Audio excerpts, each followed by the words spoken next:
MP sought more information on foreign manpower policies and safeguards for Singaporeans amid competition for jobs. There were concerns surrounding the shortage occupation list.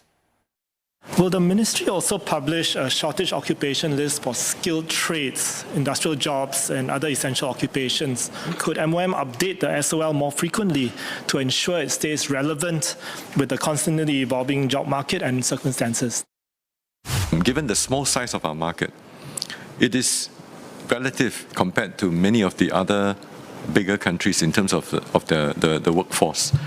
So if we were to publish the list and make it so open, in many of these countries, they will then understand what are some of our vulnerabilities. So to that extent, I would rather keep the list to a very tightly narrow scope. If we keep moving this list very frequently, I think businesses will find it very hard to adapt, to respond, and to be nimble. The Manpower Minister also points out that Singaporeans are not disadvantaged in the job market. He reiterated that the minimum qualifying salary for employment pass holders is benchmarked against that of local gross salaries, plus CPF contributions from employers. It was in response to questions from Non-constituency MP Leong, who also suggested imposing caps on the number of foreigners from each nationality a firm can hire. You have adjusted the salary of the EP so that it is comparable with Singaporeans having to pay CPF, but the EP doesn't have to pay CPF. Do you think that is a strong enough deterrent, really? Don't you think that, or do you think that the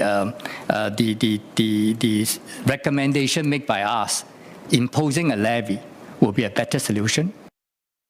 I think the approach is very, very rigid, and it's overly so. The reality is that if you structure an industry, you want to grow the industry, it's a combination of making sure that we invest in our people.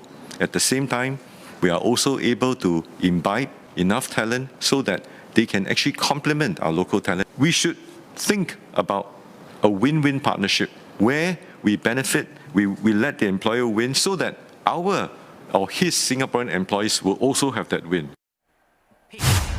One MP also asked if tripartite standards on paid parent care leave could be considered. Minister of State for Manpower Gan Xiao Huang replied that having a family-friendly workplace culture is more sustainable. She adds that the government has also strengthened other areas of support for caregivers of seniors. Caregivers can tap on a range of care services, such as home and day care, to support the day and social needs of their elderly loved ones. There are also various respite care options in senior care centres and nursing homes to help caregivers to look after their seniors for short periods of time, including over the weekends. So we do look at more holistic set of support for caregivers of elderly and not just pin on a few more days of parent care leave.